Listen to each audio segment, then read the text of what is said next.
Yeah, I want to show against Cloud9 and maybe in the finals, if we make it there, that I still have it in me to be the best, and I still am one of the greatest players in my role, and maybe in the West, whatever. I don't care about the title necessarily, but I just want to show people that I still have it and that I'm still really good, and that both Mitty and I are still a good duo. So I want to prove it to everyone.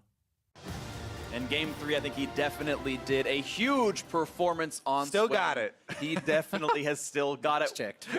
Absolutely beautiful. Welcome to Game 4. TSM with side selection picked red side, and Cloud9 have switched around their roster. Golden Glue and Svenskeren are in.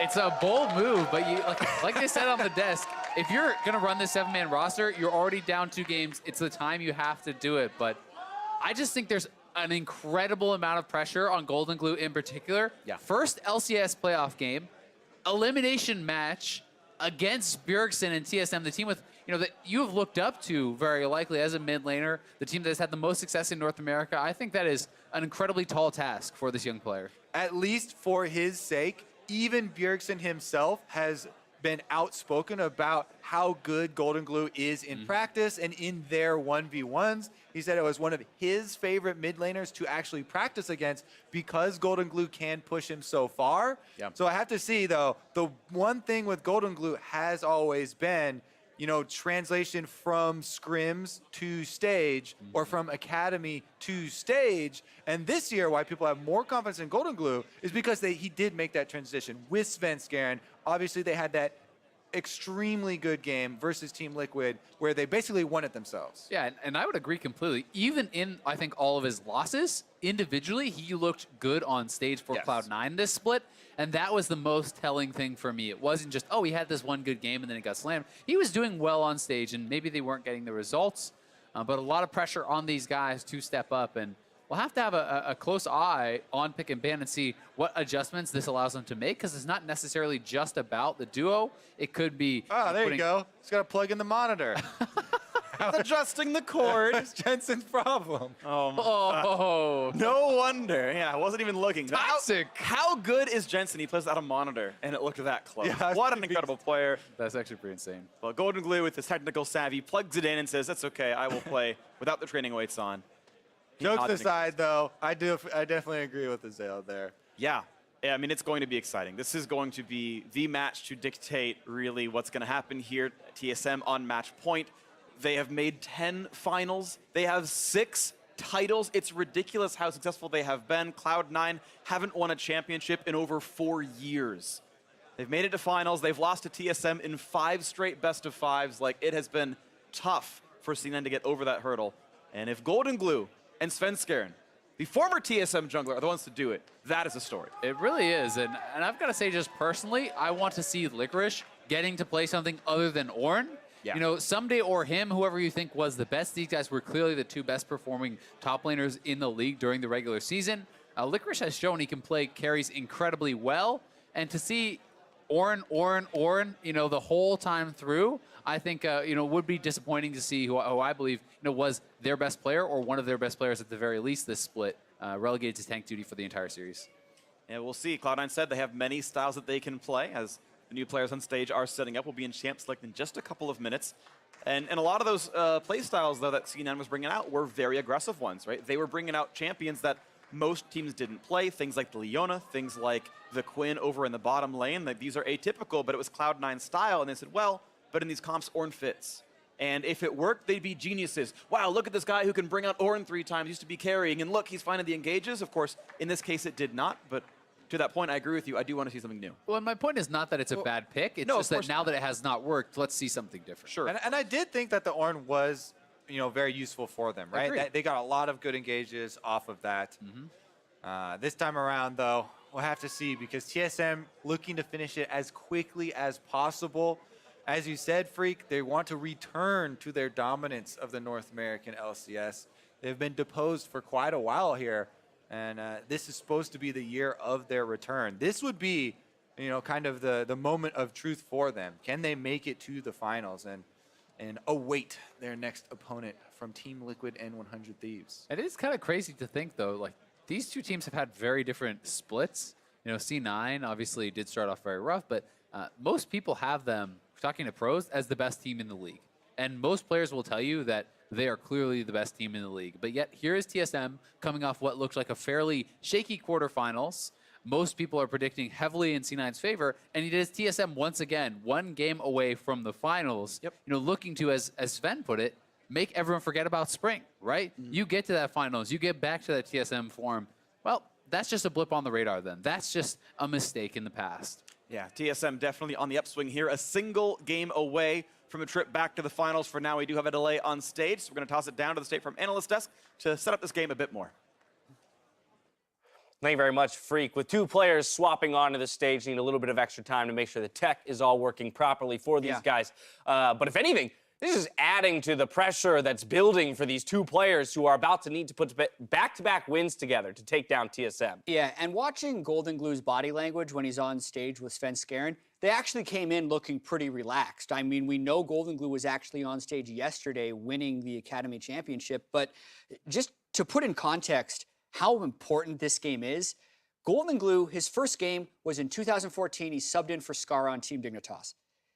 There's been 5 LCS seasons. This is his 5th year as a pro, and this is the most important game of his life.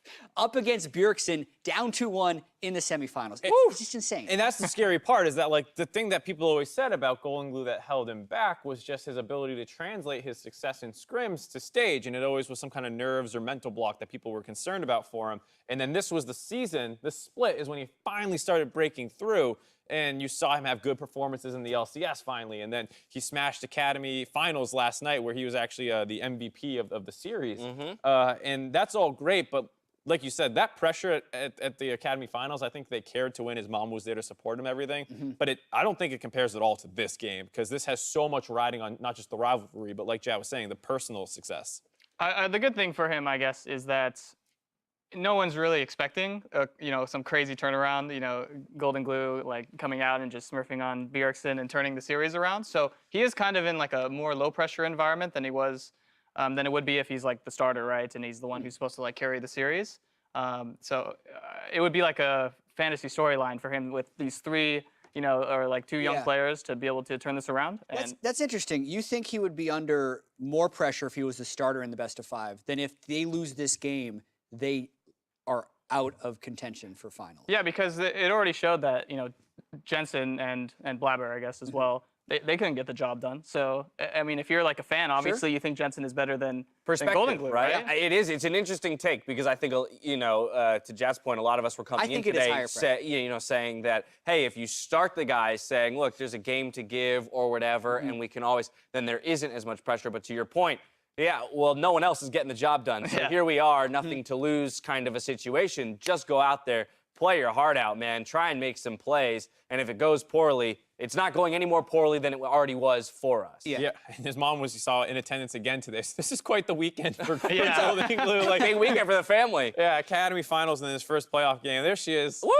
Crowd support. I like it. Support from the crowd. And the upside is massive. Oh, God. You want to talk about If Golden Glue comes in based on, like, for years for this guy, like you said Golden Glue, like, oh, Golden Glue? But if Golden Glue beats Bjergsen and takes C9 to finals, we've got another rivalry. It completely changes his perception of as a player. Well, I think that's huge too, just because like the implications of like his contract next year. If I'm not 100% sure if he's available, but either way, people are going to be making moves and contacting Jack. Like, hey, already should be. I want this guy. Yeah, like that's your new NA talent in the mid lane in some sense that has been largely dominated by Pobelter, with Demonte kind of only barely breaking in this season. And we talk a lot about Golden Glue, and for good reason, as he's the more untested of the 2 players subbing in. But while he comes in, I think we do have to remember that Sven Skaren subbing in for Blabberfish is a guy who has dealt with more pressure situations. And so you are kind of making just the trade of veteranship in terms of the roles. And I hope to see what we saw against the TL game, where they came in really aggressive, because Sven Skaren, remember, was kind of booted off TSM at the start of the year, and they didn't really have that rematch, I'm going to get my revenge, because both of them got knocked out in quarters of all things last split. And so this is kind of a Sven Skaren redemption story as well. If he can come in and kind of rob TSM, as it feels like they are the favorites heading into this game. Speaking directly to that TL strategy, though, is Bjergsen somebody No. who would succumb to that strategy the way Probably that not. Belter did necessarily? Yeah, probably not so much. And the other thing is, I think they showed their playstyle a little bit when they tried it versus TL. So I think TSM should know what to expect from them. They're a very aggressive mid jungle play, something just focus on getting mid ahead.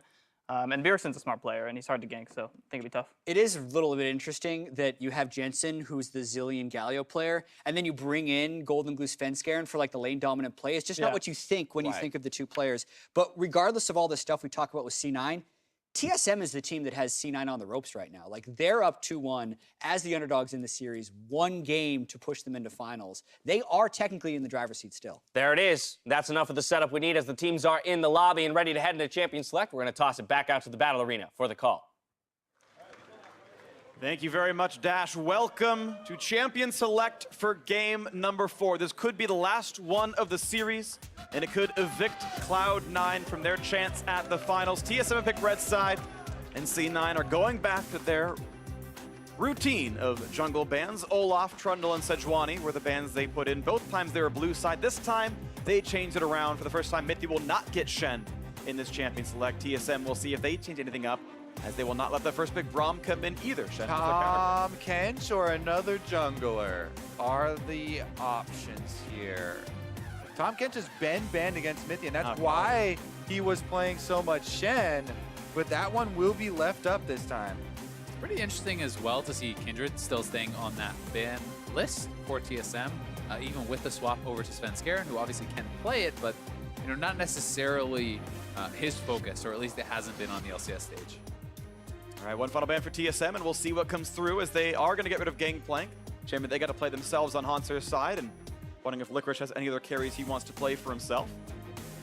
Elysian is available. That is what we saw C9 run against TL in that kind of faded game where they were absolutely able to take over Svenskeren and Golden Glue. We'll see if he wants to go back to an aggressive pick like that, or if it's like some of the guys were talking about on the desk, where we just see him playing on a tank to free up Licorice to play a game.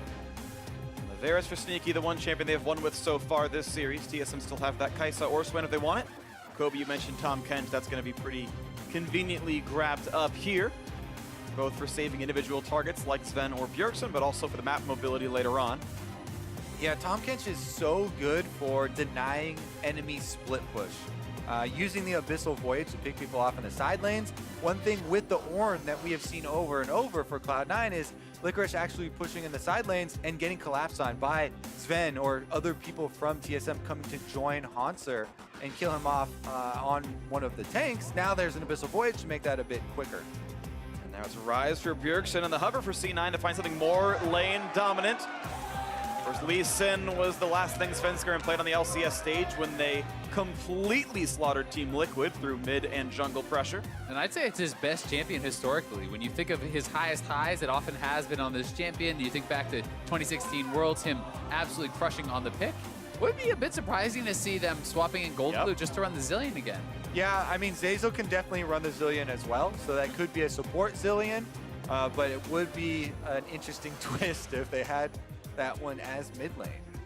We'll wait to see. I do expect Cloud9 to flex this for a while, but I wonder what this means for the rest of TSM's pick and ban phase, as they might just rush for the Malzahar. We'll wait to see what actually comes through. 5 seconds to go. More hovers. Still doubt it. And the Malzahar will be locked in, so no surprise. They almost baited me. You would get a lot of fans if you locked in Zed here. Went from the most hype to the least hype. But still, Malzahar, fantastic pick into Ryze. I think it is one of the best because Ryze is one of these mid-range mages where anytime he steps forward in a team fight, you can immediately hit him with the ultimate, lock him down. The silence also very powerful to disrupt those Ryze combos. But you need to know that Tom Kench is not around because he's so good at saving those targets picked out. So Mithy, even more pressure on him to have a good game. Jhin now locked into the bottom lane for TSM. Sven's going to play this one, his 3rd champion of the series now. It'll be really interesting to see where they go for jungle picks as well, because at level 6, Malzahar, I think, provides probably the best mid lane gank assist of any champion. So really incredibly strong. If you have a damaged jungler coming through, like that Lee Sin or something along those lines, you jump forward, you throw down that ultimate, and your jungler can kind of burst down that mid laner. And with Cloud9 still feeling the need to pick up Zilean, even without Jensen being in and even without playing in the mid lane, it makes me think that they do still want to go with a similar style, an offensive jungler, damage dealer, and rely on the revive later on to let them get back up and continue to operate within the team fight. Which I think, unfortunately for Licorice, means he's going to be probably on tank duty, right? You have a mage support. If we're saying we're going to have an offensive jungler, yes, you can run 5 DPS, but that has not really been the style for Cloud9 throughout the season. They generally do want that consistent tank, that engage from the top lane, which could allow TSM to kind of grab a pick blind here that would be good into a tank. Hecarim and Lee Sin bans away from Svenskeren. The crowd unhappy about those bans. Yeah, well, it's what you get for picking Malzahar before you grab your jungler. They gave them time to ban things away, so Svenskeren maybe ever so slightly off of comfort. We'll see what else he has in the pool. Sejuani's still up, Gragas are still up, so there are some very good tank junglers that are still up that he has put a lot of time in. Okay, never mind, they're banning on the Sejuani because they don't want TSM to take it away, but still.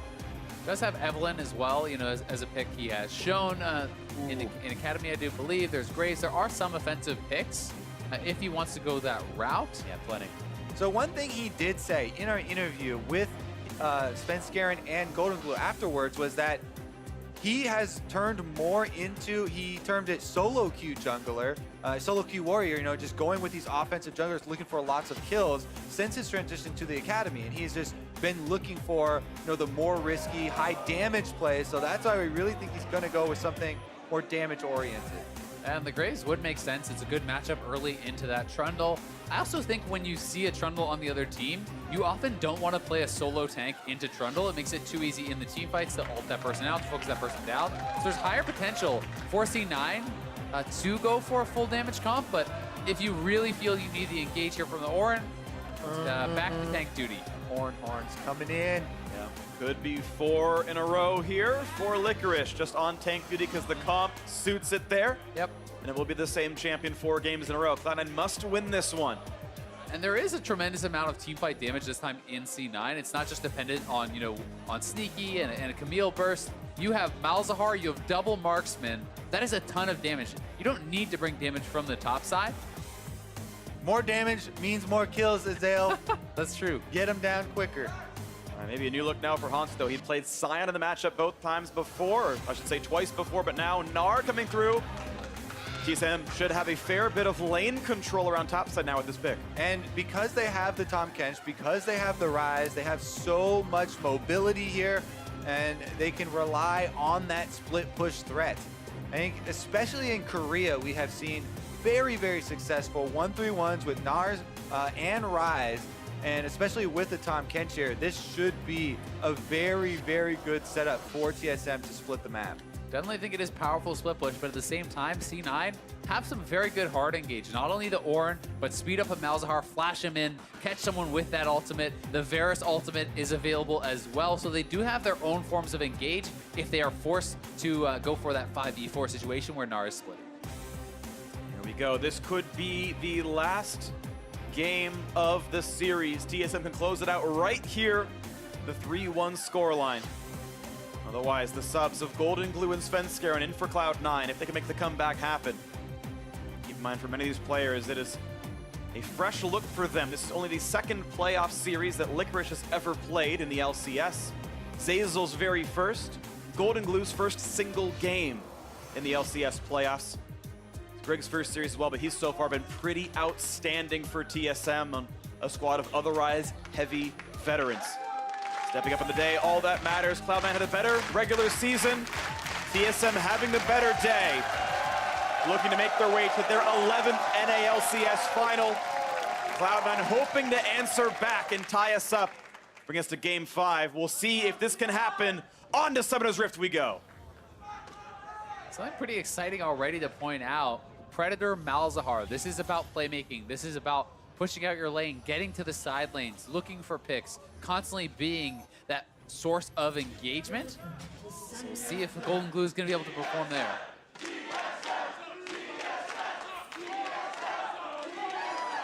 In our rematch of the Summer Finals of 2017, it did go to 5 games. Cloud9 and the fans trying to push it there right now. We'll wait to see what happens. Licorice right behind Sven, looking for a trinket ward. They're not going to see one out of Grig just yet. It's actually, I believe, a sweeper start for Mithy, or did I miss-see that? He is going to be starting on that sweeper, and more people have been electing to do this as your sweeper starts active. And, ooh, actually couldn't get it. Licorice not in range, and not quite able to do it. Either way, not going to be that big of a deal. They will start on the top side of the map. We could see Hanser try to step forward and harass them a little bit. Sometimes you'll see Nars looking to kind of harass the Ornn on the way to lane after they leash. This is C9 actually knowing that Mithy pulls the wave every time. Oh, they've glitched Augment. If you get behind them, this actually can be very bad.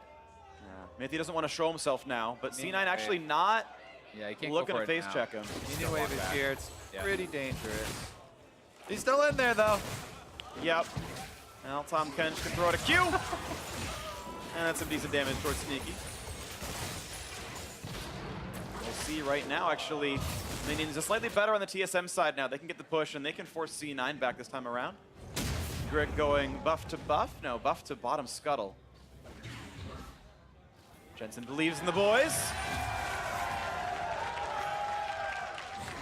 Cloud9 using the depth of their roster, pulling in Golden Glue and Svenskeren. Super high pressure game. Game point here, match point for TSM.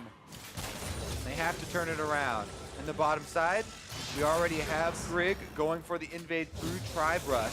He's gonna find that the red buff is still here. Yeah, and Svenskeren is doing a full topside clear, so Grig may actually just get this before we see Svenskeren even get over there, and I think he will. You know, with this full clear, Sven may even go to Raptors first, and Grig gonna get the 3 buff here, assuming he can get back to his own blue. Sven does have more XP than him, and gonna have Smite at the same time, so he won't be down terribly in the short term, but missing that red buff obviously pretty important, and it's one less camp he gets to take this game. Yeah, the big thing there about invades, takes a very long time to walk over, so in the short term, you're almost always going to be down, but the big payoff comes after the last camp here is cleared for Svenskeren. He doesn't have anything else to go to. The scuttles have both been taken already. He's gonna be forced to move into a lane or something like that. Meanwhile, Grig has literally all of the small camps up for him to reverse clear now from Gromp up to top side. And you know it's even harder for Graves to force any sort of action, any sort of gank without that red buff. On the bottom side would be the option though. Sven and Mithy should be communicating with Grig. Didn't spot him, I don't think. Got just in the bush in time. Oh, they should definitely know from Zazel's positioning here. That is aggressive. How far back Mithy is as well. And he knows he can save Sven, so Sven could play up and play for CS, but you're right, there might not be a gank to be had here. Well, with the way that Mithy's been looking for the tongue lashes with Tom Kench and positioning forward, that might be an area they could punish them. Isn't going to be the case here, though. And now it's Grig waiting around on mid lane for a possible setup. Get away from pillars easily, and his passive is down, so he's not immune to slows. He's got to run up. The pillar can come in. If he flashes for it, they can find him with the root. There's the pillar. Can he flash over Grig, or is he dead? Golden Glue gonna save the summoners. First blood in the mid lane for Grig. Yeah, he had to run up to have any chance. I think kind of hesitating there, going back towards mid lane, then trying to run up, and an easy run down there. Doesn't cost him any summoners. Golden Glue and Svenskeren come into the game. Grig immediately invades. They take away the red buff, then ganks mid. They kill off Golden Glue. Svenskeren here is trying to chase him off though and make him pay a price for it. And he took almost that entire camp right there, so that little bit of a steal kind of answered back, at least as far as gold is concerned, and Golden Glue able to walk right back to the top side. In addition though, all right, let's see if this top pressure does work out because Hanser's pretty far up. Level 4 only for the Graves. Licorice not playing too far up now. Finds a slow. Gonna look for the knockup. Not gonna get this one yet. Looking for not quite the stun either. Didn't land all the W. So nothing to be had for that game. Yeah, not really anything happening there, but waiting for camps to respawn, so not too much of an opportunity cost. We'll be able to grab that top scuttle, and Golden Glue has his Predator boot, so as he hits 6, you want to see him begin to get proactive and really try to look for some of these early plays. Well, he's looking inside the enemy jungle here for a bit of deep vision. Again, Malzahar pick is a lot more team-oriented. It's not this solo kill mid lane style, assassins that we've seen from both those players. Yeah. There's much more creating picks for your team. It's not that good at CSing early on either. And he's just trying to shove the lane, get to that level 6. With Golden Glue, he's actually running the Ghost Portal as well. You just saw him put it down inside the red buff pit, so he is playing aggressively to get vision, to track Rig, to make sure he's not getting caught out, and we might see that gank come through. Now the level 6 is here. We'll wait for him to get out of his lane. Plus the added benefit of Ghost Portal, when you leave him on the enemy side of the map, you get a little free AP there for himself. To be a bit stronger in the trades in lane. The kind of track here on the bottom side is normally you would favor a Varus against a Jhin in lane, but the Zilean really is a very weak early laner, and it's one of these situations where you're kind of trading out the strength of the Varus to get your Zilean to a strong place later. Here's the first attempt for Cloud9. Predator Onto ready. 6, nowhere close to Meganar. New waves coming across. Golden Glue has some wards to know that he's not getting found out, but this wave is getting pushed so slowly, and he's going to Predator back to his own lane. Yeah, good communication here from Bjergsen. Even with the control ward spent by Cloud9 and their multiple visits up top for vision control, unable to find success there in the first roam, but bottom side. He's slowed down, he's going to be rooted as well. This could be enough for the kill. Auto attack W, they're going to spin him out and take him down. A second kill for TSM, but the teleports are coming. Mithy's got a shield, but he does not have an easy way out. A flash is not going to be enough. And the Orin Horn sounds. There's no way out for Sven. The flash for the knockup.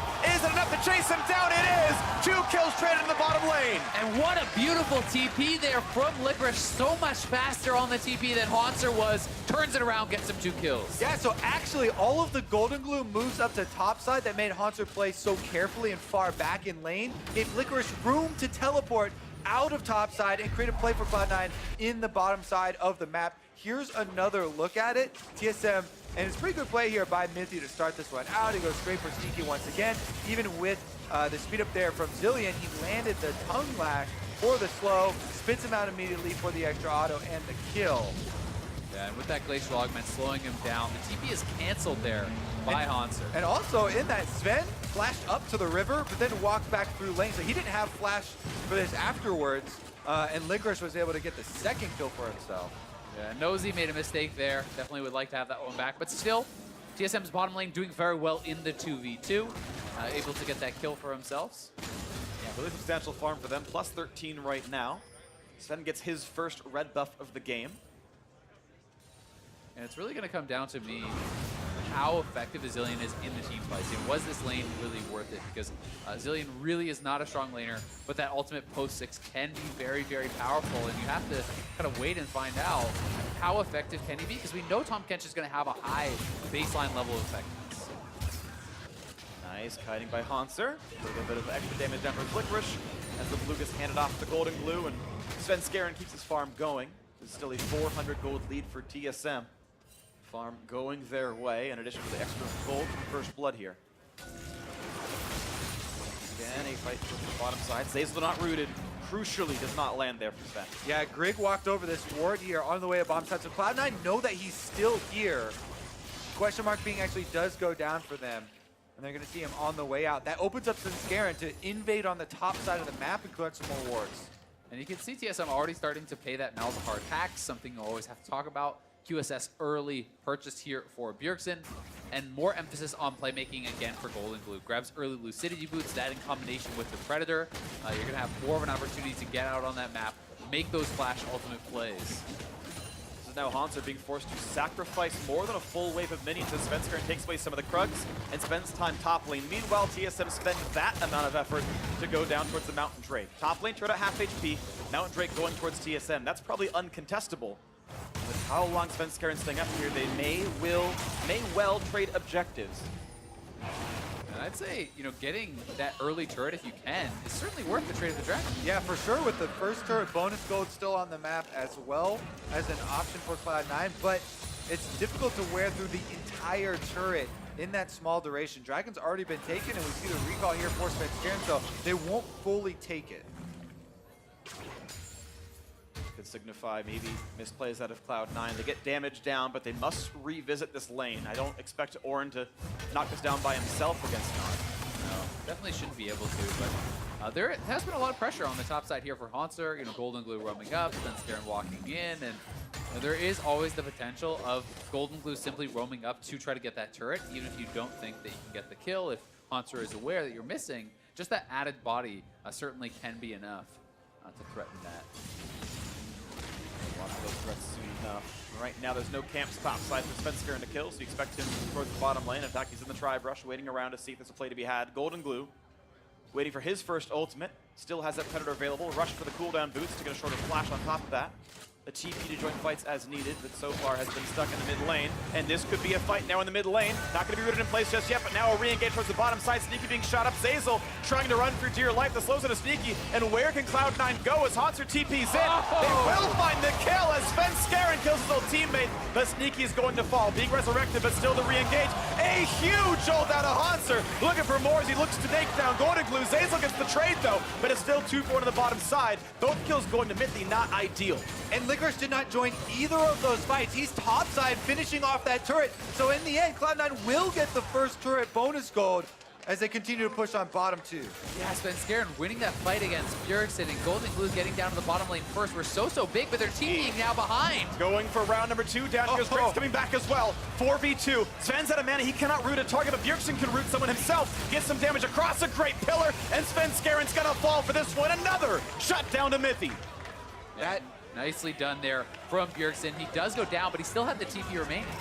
And again, because he used the TP on bottom side, for sure, Licorice can finish off that turret on the top side. And with all that action going down, even with the extra kills coming through, because of the turret take, Cloud9 do have more gold for the time being. Here's a look at how Bjergsen just walked into Svenskeren up against the wall.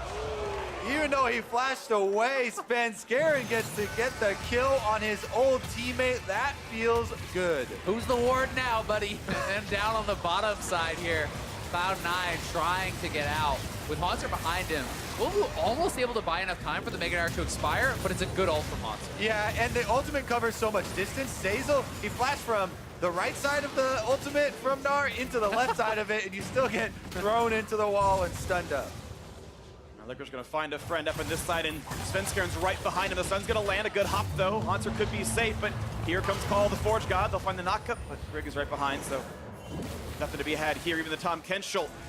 Mithy brings Sven with him, so 4 top lane for TSM as they walk back down the river and go for Herald. Sneaky is pushing on the bottom side. You're probably going to be able to knock it down. Yeah, those Abyssal Voyages, while it's a really good tool for split pushing and getting those objectives down the side of the map, if you use it like this in full vision and aren't able to make the play on the members up there, Cloud9 know that they have free reign on the bottom side. Varus is going to be able to answer that turret. Rift Herald's picked up here for TSM. Let's see where they use it. And Sneaky can just keep pushing. I think with a Cannon Wave here, you should just continue the push, try to have the members on the top side of the map actually defend this. TSM is going to send Hanser down to collect this wave, but C9 doing pretty well in the trade. We'll have to see what they can get out of the Rift Herald, though, on the side of TSM. I think it's every game now Cloud9 has gotten first turret gold themselves. TSM, for most of these, I feel like have had Drake control. Either way, it's a close game. Only 1,000 separating the two as we crest into 14 minutes here. Sadly for TSM, 4/5 of their kill gold, including one of the shutdowns, is onto Mithy. Tom Kench hasn't really QSS. That's nice. He can be immune to Malzahar, but imagine that 1,000 gold being on Sven's Jhin or something. I feel like it'd be so different here. So TSM, maybe the wrong bot laner for the quadra kill. That's definitely the case, but you'll still take those kills either way. And as you said, playmaking available with that QSS. He can play more aggressive and kind of try to draw some of those resources out of C9. We do see a level 2 ultimate now is done from Golden Glue, though, and he still wants to be proactive with these roams. And Freak, speaking of Sven, the carry from the bottom side, he does have the Storm Razor completed, plus he's used the Hail of Blades rune for himself, which adds a lot of damage through these consecutive shots that will come out of him. So he's at a pretty decent power spike, keeping up right now with a decent amount of burst damage. And it's time for TSM to split up into the strengths of their composition. The 1-3-1, Gnar, Rise, split pushing, Tom Kench in the middle to allow that Abyssal Voyage threat and keep Sven safe with the threat of Malzahar Predator gang swarming around. Mithy has to play the defense here for pretty much everyone. He does, but who's going to defend the turret, though? He can't save that one as easily. Good wave clear. And Sven will keep that one alive, but mid lane outer is getting lower and lower. C9 close to a 3-0 turret line. Yeah, and I think they're going to commit for that since no one is actually answering Bjergsen on the top side. And while TSM certainly should have the 1-3-1 advantage, if it turns into a team fight, unlike the last game, I think C9 have the advantage here, but they're going to have to press fast because this is a Rift Herald dropped on top side. Tier 1's going to go down, and potentially Bjergsen could follow that and try to get a tier 2. He's going to stick around. He'll get local for this turret going down. TSM on the board with this one. He's staying, as Grig is as well. Golden Glue rotating, but he can be cut off. Yeah, the Rift Herald is a trump card for any sort of base race or split push option. You have to answer a Rift Herald push, or it will take down all of your turrets in the lane. So Cloud9 have to call it off. They stop at the one turret, and they're going to go answer this Rift Herald. He's going to drop down. Gold goes to Golden Glue. But it was a trade of turrets, top outer for mid lane outer. But that was with Herald being consumed. So that pickup maybe not meaning all that much on TSM's side. Yeah, you can again see the real big priority here for Licorice to get CDR. So again, going for one of these Glacial Shroud items into a quick 20% CDR. Likely going to get a Kindle Gem and turn that Catalyst into an Abyssal to hit 40 again. And then your ultimate cooldown really is so low because it's less about the 1v1 fights here. It's more just, hey, wave clear, be ready for that ultimate when the opportunity arises because you're not really looking for the 1v1 against Gnar. Cloud9, one of the good things about Graves, he's very good at soloing Drakes, but actually he's going to back right out, not go for this one. TSM going to find Golden Glue. The root's not going to land just yet. Now the ult's going in, the stun's a lot of damage. Mithy could be falling for this one, and they will kill him off a shutdown. And look at the knockups. A double flash out of TSM getting away from that call as Licorice TP'd in. Oh, that's a key component of the split push here. So Cloud9 can just group up now down mid. They're running it through with these extra minions. They want to force TSM to abandon plan. I mean, you saw where Ryze and Jhin had to go. It was away from mid lane, so an easy 3v0, 4v0, this turret will fall. Yeah, with the Voidlings, they take up a lot of turret shots as well, but C9 is just going to return back to base, try to defend against Bjergsen, and take the Dragon here. You can see Golden Glue will be heading over to that top side. Now this will be the Drake picked up. A mountain of peace now in this game as we watch that fight once again in the river. Golden Glue holds his flash there until the W from Zen comes out. They turn it around. He also doesn't use his ultimate early because he has already seen the QSS on Mithy and doesn't want to waste the cooldown. So Cloud9 are able to get that kill fairly efficiently and allow them to return to take the turret afterwards. Yeah, I mean, that's a very expensive fight for TSM. Not only do they lose a kill, that's 3 flashes. That was Bjergsen, Sven, and Mithy all flashed there. So now the potential of actually a flash ultimate onto Sven, who has no QSS and no flash if he's ever separated from Mithy, is pretty risky. That's a kill. If Mithy's not there, that's a kill. Golden Glue's patience on stage. People were worried if he would be nervous in this game with the amount of pressure. Match point coming in on stage, taking over for Jensen. But he holds strong here, and Cloud9 hold on to their gold lead.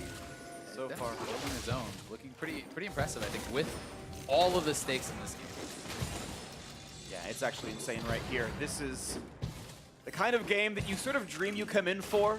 Like they call you out from the stands, you rip off your shirt, there's a C9 jersey underneath, and you take down Bjergsen, your very first one. But this is the case right now for Golden Glue, who had bounced around and having a solid game. Svenskeren, of course, as well. TSM decided they no longer wanted him. They wanted different Danes in their lineup. Sven was grabbed.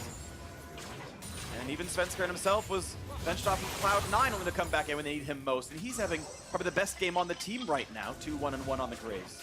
Yeah, I mean, Svenskeren alone, we talked so much about Golden Glue because of the pressure with him, being this player who has not played in the playoffs, but Svenskeren was kicked off TSM. There's no player who does not want to dominate their old team, to show them that they were wrong, to show them that you made the wrong choice and that you are that better player.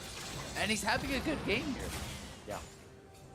Well, tied up Drakes. And the Baron spawns in 20 seconds. They've got almost a Rage Blade, but the Ruin King done already for Sneaky, so their ability to rush that down is great. Malzahar, of course, also good at this.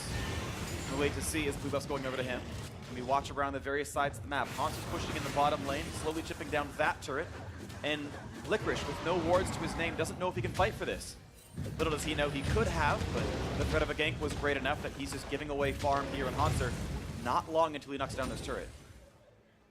Definitely working away at it. But we'll see how well TSM can transition into this mid-game as we crest the 20-minute mark here. Typically, TSM hasn't been that great at the split push strategy. Their go-to has always been the later game team fights. This time around, though, they need to apply the pressure and keep it up, even with the stray death being kept up. They have to commit here. And right now, Bjergsen has his teleport. Haunter has his teleport. They're in the side lanes. Jungle's being invaded, though. A great pillar keeps Zeyzal out of range. He's going to go for the double bomb. Doesn't quite land the second, and Mithy's able to walk away, even though he had cleanse. And he's just going to be fine on this one. But Cloud9 starting to take control of the jungle. Mid lane 2-2 already gone. So this wave can be pushed very far as they cut the wave. Now a bit of a knock up there as Licorice battles Hansur in this bottom lane. And trading back and forth. Black Cleaver already done. 3 Quicksilver Sash is already in. Now Svenskeren, round 2 against Bjergsen. Gonna look for the battle. Huge damage coming out. And watch out, Graves, you could be knocked down. Shield comes in. There's not gonna be the re-engage. Almost the snipe for Sneaky. So close at knocking out Bjergsen. With a low health Rise, this might give map to Cloud9. Yeah, you had to think that would have been the kill. We'll see if Cloud9 want to move over to Baron. They at least are trying to get vision control in the area, fighting very heavily for this. And you touched on it. Blade of the Rune King, double marksman, Voidlings to tank it up. They are starting this, but Grig has been a monster at the He's objective. pushed so far away with that blast cone. That was all kinds of convenient. However, C9 disengage off it. One hell of a wrench there, thrown by Zeyzal. Knocks him over into the Krug wall. Regardless, though, Cloud9 have to pull off. They didn't have a lot of health to pull off that Baron. Sneak with, and they're just going to retreat after the refresh. Definitely some good cognition there for Zeyzal, thinking of how that was going to go. And now, once again, the wave just being cleared. Sneaky, I assume, is dangerously close to Rageblade here, soloing that wave, not reclaiming with the rest of his team. That's got to be coming in soon. That is an important power spike. That second item, huge for Varus. Yeah, he has enough gold on this next recall that he will be able to buy that up. So going to be feeling very, very strong. And the front line has got to be scared for TSM. You know, as the Trundle, yes, you do get somewhat tanky. But if you get Malzahar ulted and double marksmen are hitting you, you will get shredded. Especially with Mountain Drakes apiece here for each team. Those threats on Baron that they just did, these little feints, they actually have quite a lot of threat to them.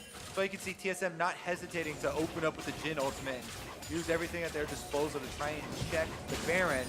And while you see similar here, the fight over these wards throughout the red quadrant of TSM's jungle.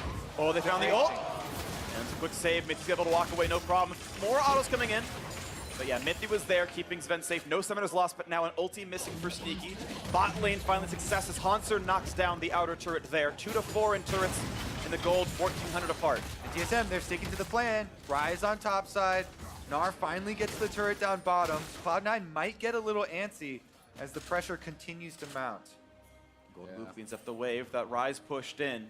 C9 continue to sit in this river. They are the ones in control of the vision, but they have not gotten much picked up to their side. It does get a little bit tough for Licorice in this 1v1 as more items are going to be completed here from Hansur, but you're going to see him go towards a Warmogs, and he wants that Warmogs completion so that he can take a bad trade, commit his health pool to clear out the wave, and then back off and heal that back up before the next wave. And that's kind of going to be the strategy, is less about trading with Hansur and more just clearing. We have an Ardent Sensor done for Zeyzal as well. With Summon Airy, giving haste over to Sneaky will give him the buff, because Airy will shield when you target him, so that is going to have some benefits there, but it's his only way to apply that item. Hansur now getting time to solo this Ocean Drake, but maybe afraid of getting Clapstun. Will back off for now. Yeah, Svenskeren heading down the jungle here. Commands respect from his old teammate. Pushes him off, walks over the Scuttle Crab, so they will be aware, but going to start it up himself instead. It's not going to take too many resources right now. It's going to be a pretty quick pickup there. Level 14 now in the Graves.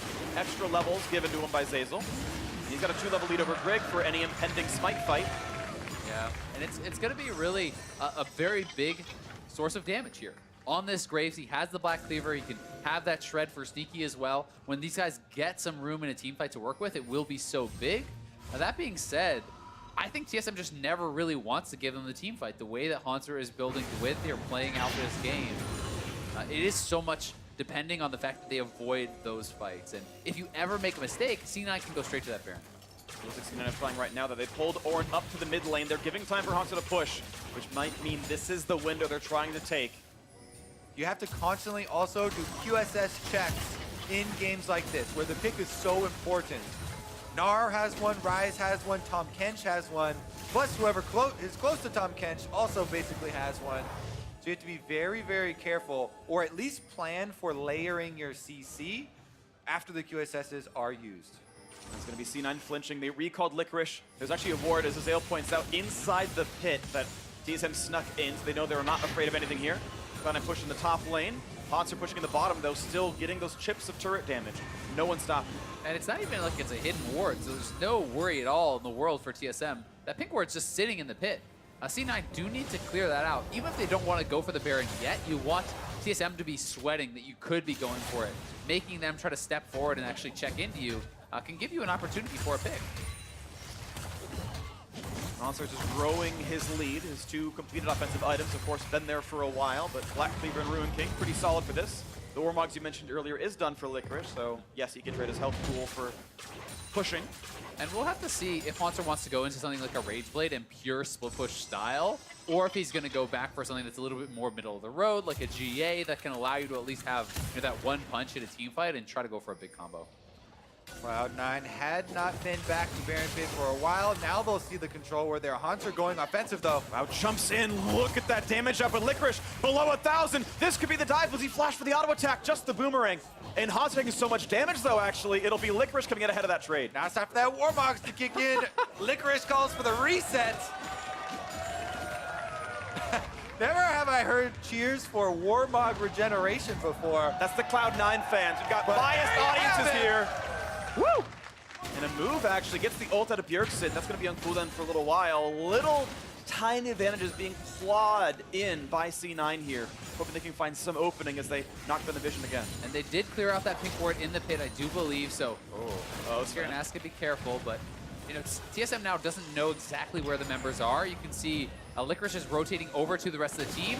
Predator was popped there. They're looking. Horn's coming up again as well. He's now spotted in the mid lane. Will they find this opening as Haunter's slowed? No route yet for Sven on the Jhin. C9 keeps fighting for wards and keeps fighting for the mid lane.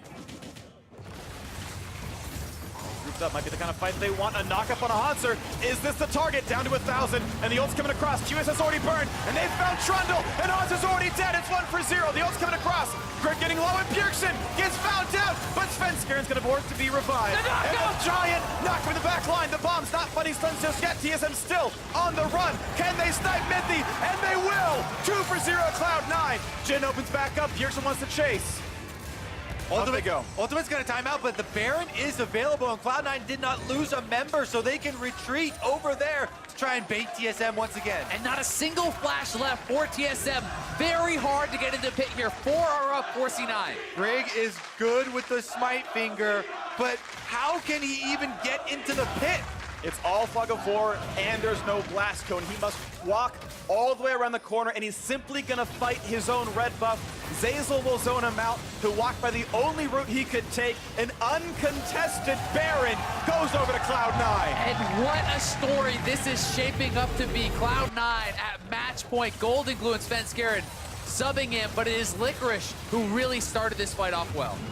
Yeah, and then Sneaky there, he forces the QSS, lands his ultimate. Licorice bowls him over with the Ornn ult, and then he wraps around through the jungle, hits them all with the knock-up on the escape, forcing another flash, which allows Sven Skaren to move in, finish off the last kill here, and that means Cloud9 earn Baron. They earn the right to push on TSM's base for a 5th and final game of the series. And if TSM have to 1-3-1 to be able to stay in this game, what better than the Baron buff to force you to group up, to force you to fight at your base? And they're finding round 2 onto Greg. Flashless Trundle. He'll be stunned, but a re-engage to the side could be worrisome. A quick save there. Mithy going to make sure Sven stays alive. Greg able to mostly walk out. And no ult committed by Golden Glue. And we're seeing why this Ornn has been the constant pick from Cloud9.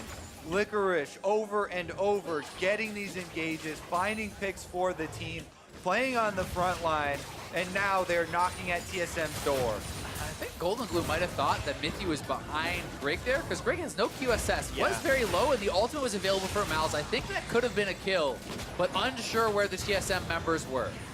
Well, they might find a second round here as Greg makes sure the bottom side is safe, but can't easily defend this turret. C9 starting to knock down the turrets here.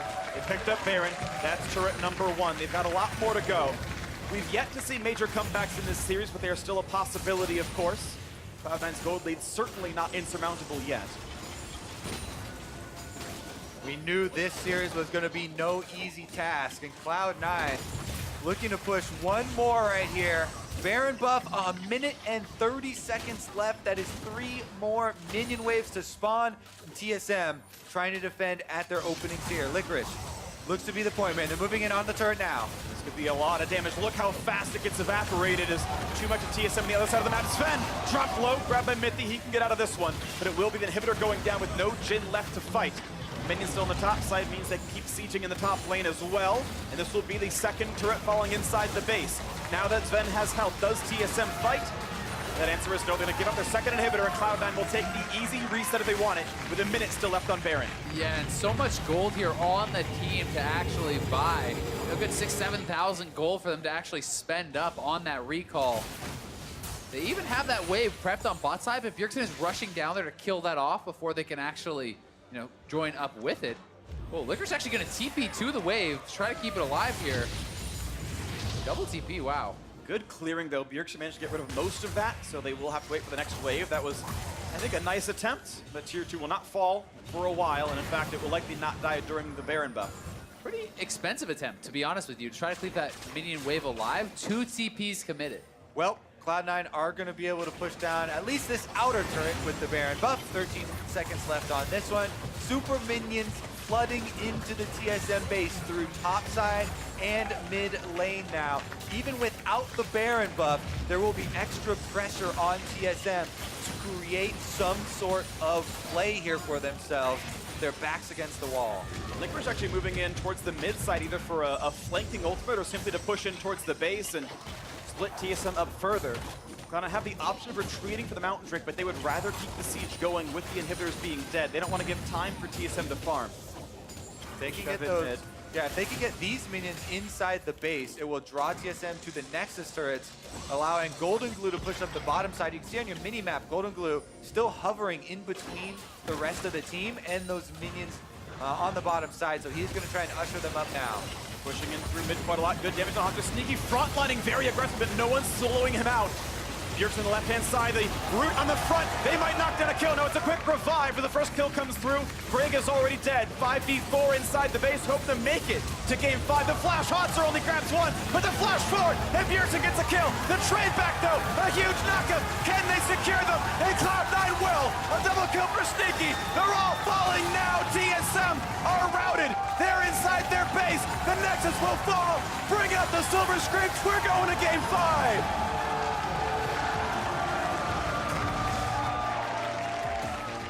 Golden Glue's first North American LCS playoff game is a victory. And you gotta think they're gonna keep him and Sven Skaren in for game number 5, coming in hot off that win. What a game and what a story. What a series. The subs coming in. I mean, this is insane. Who wrote this script, Azael? I never saw this copy before. Give that man a raise. Insane. It's really, really crazy series. Sven Skaren, 3-1-4, even going for the Stormraiser, aggressive Graves build here. He was popping off. I mean, Golden Glue, he was not the story this game, as far as why C9 won, but he had a very good game. Both these guys coming in, and the confidence, the poise to be able to perform at this level with that much pressure is insane. Honestly, it's not like the super shiny, exciting story, but the Ornn over and over again. Licorice. I never this time doubted it him. worked. These picks. We never doubted them. He's coming home. Sven Skaren, at least he got his solo kill on Bjergsen in the river. Yeah. That's got to feel good. Yeah. But remember, TSM, 5 straight BO5 victories in a row over Cloud9. You know they have the grit to bring it when it all matters. So TSM backs against the wall. Cloud9 the same. Match point on the line. C9 were able to bring it to game 5, and to hear just how they did that, let's send it back to Solo and the analysts. Hey, I'm an analyst now. I like it. I think Solo, we should you're the do this. host. Yeah. You want to take the cup? Yeah, game Let 5. me read this off real quick. Game 5. Couldn't have asked for anything more in a C9 versus TSM semifinal matchup. Again, Golden Glue and Sven Skaren come in needing to put back-to-back wins on the board in order to come away with it. They've got one in the books. Yeah. I mean, that's huge. I love this series. The caster is encapsulated. It's insane, right? Golden Glue and Sven coming in. I thought Sven had a great game. Thought Golden Glue was all right. Yeah. Right? Yeah, he did what he needed to do. That's what was weird when we were talking about it. Like, he had the lowest kill participation, I think, for the entire game for his team. And it's kind of like, I think some of the other adaptations they made in the draft is what really helped them out here, but that's probably because of the personnel change and how they're able to play. But either way, it was a very hectic game, I think is the word for it. Hectic is one way to put it. This whole series has been in actuality, right? Yeah. I mean, both very teams, back and forth. Yeah, really testing each other when it comes to the skirmish. For benching me! The revenge kill for Sven there. Yeah. This whole sequence in the bottom lane was really indicative of the game. So many teleports used bottom. There was this sequence that played out. Hanser ended up dying. Golden Glue didn't get the kill, but did do most of the damage. It's amazing that C9 didn't come away with this worse, because this wasn't actually the whole play. After everything reset, Bjerg then teleported to the bot lane himself, all the while kind of letting C9 get a bunch of map pressure. And then once they had the map pressure, this was a mistake that Hanser had while trying to get priority. This was beautiful, though. I mean, Licorice, we've been talking a lot about the Ornn, but I think the one thing we can say is he plays it very well. And this 3-man knockup that he's going to get in this fight was really critical, especially making sure that it also landed onto Sven there, interrupting him from being able to do anything. And then the chase down was really clean. This is what got them their Baron buff and kind of decided the game. Yeah, really good team fighting there. I mean, this is what I was saying before. If you put C9 with like a more standard draft, you know, they got Varus instead of Quinn here, so you're going to have a lot easier time winning these team fights. TSM kind of playing more of a split push, so, you know, it's one of the win conditions, making sure you have a better team fight. Yeah, and so you said to me during this game, this feels like a very draft-focused series, and I kind of agree with you. I'm not going to take your point. Like, what didn't you like about TSM here? So, obviously, this game has come down to a lot of draft, you know, preferences. I think TSM's problem this game is they kind of went back to the old ways that they did things when they weren't doing well, which is you pick, you know, Trundle plus Kench, very low playmaking, very low kind of like aggro support and jungle. And then you have two split pushers, which TSM, you know, isn't necessarily super great at. So then you slow down the game, you're just basically split pushing, not really being proactive. And on the other side, you have these huge engage options and a lot of catch, and it's kind of easy for them to start fights. Yeah, I mean, think about how TSM lost that game. Hanser grouped up in a situation, the other guy has an engage tool with Ornn, and they just kind of turn onto him and kill him. Like, Right. These are team fights. They essentially drafted a composition that does not play into the win conditions of this entire series for both teams, right? Game to game to game, it has tended that the team with the strictly better team fighting composition has been the one to come away with the victory in that game. You're drafting away from that win condition, understanding that that's the way the whole series has been going. Exactly. Every team that has had a better team fighting composition has won the game. So going back to 1-3-1, I think was a big mistake for TSM. I want to see them just completely brawl with the best team fighting picks. Get back on the Scion for sure, or get back on like another hyper tank. I think it'll be easier for them. I think making sure you get there the right way is important too, because I think in game 3, when they ended up with that like really meatball-y team comp for C9, that was still in a lot of regards a team fight team comp. No one there really wants to split push, but they did it with this like really early snowball game plan into a team that had a bunch of mid-game picks. So like, I think you still have to be intelligent about it. You can't just go like, this is the best team fighting champion. Nasus. You're the first pick those. Like you have to still, you know, understand what you're playing it into. Right, and I think there's going to be a lot of questions again as we wait to hear whether or not any substitutions are coming in for Cloud9. But I think the struggle for TSM is in part the fact that they have to prep against 2 different rosters essentially, and while you know, not necessarily seeing anything wildly different out of the 2 comps in terms of playstyle, the champions are different, and therefore this idea that you have to be ready to react to twice as many picks that's a pretty daunting task. Yeah, I mean, the Malzahar was something that none of us were expecting. Golden Glue's been playing in Academy like a ton of assassins in hard smashing games, and he basically comes in and plays one of the biggest role-playing champions in the mid lane behind like Aurelion Sol maybe, you know, like you're an alt bot and you make everyone buy QSS, and that was his contribution a lot in the early game. All right, here's the info. C9, blue side. Okay. No substitution. Okay, yeah. So what are we thinking here? We got a lot of confidence in Golden Glue and Sven Skaren as they came in. We got a blue side draft here for Cloud9. We saw them put a lot of priority on that Varus this time around, getting that early. Again, kind of speaking to the more team-fighting potential of the Varus. We expect them to go the same way or jump back to that Quinn that has found little success. I think they'll do a similar draft, but outside of that, I think this has to be a huge confidence boost for C9 as a whole, but also Sven Skaren and Golden Glue. I mean, you come out of the gate and you just kind of smash TSM. So I think it's going to be kind of you know, shaky for TSM's mental, maybe. Yeah, revenge game for Sven Skaren, a confidence boost for Golden Glue, and ultimately, we are down to match point for both teams. Cloud9 versus TSM is decided in just one more game. Before we go to break, we're going to hand it off to Avali for an interview with Golden Mom. Thanks, guys. I'm here with Cloud9 Golden Glue's biggest fan, Golden Mom. What has it been like for you to watch your son get subbed in at the most important match? Very stressful. But, you know, I deleted Reddit years ago, so that helps. And, you know, it's him and Sven Skaren together. It's their synergy. So it's not one without the other. So it's both of them. Do you have any words of encouragement for him as he goes into this last and final game? Deep breath. He meditates, so he knows how to find his little calm spot. And thank you to Reapert and Jack, who gave him faith, or put faith in him after years of struggling. And they definitely turn him around. They know what they're doing. I know it was a rough start. They know what they're doing. This must be a pretty proud moment for you, but I have to ask, do you know what Silver Scrapes is?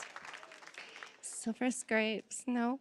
Well, you're about to find out because we're going to toss to a quick break, but when we come back, we're going to get to Game 5. Stick around. It's our big start. Are you ready for it, Chris? I'm ready for it, bro. I'm ready for it. The first playoffs, let's make it count, bro. Make it count. Do it, dude. Let's do it. Okay, let's finish him. He has no flash. Rise is not there. Rise is not there. Don't push, don't push. Yeah, no push, no push. I sped you up, I sped you up. Good job, guys. Good job. Now the ult's going in, the stun's a lot of damage. Minty could be falling for this one, and they will kill him off a shutdown, but Sven Skaren's gonna board to be revived. And the Giant knocked from the back line. The bomb's not fighting stuns just yet. TSM still on the run. Can they snipe Minty? And they will! End the game, boys. I'm in the back. Just end the game. Let's go. We're going to game 5, baby. Boom!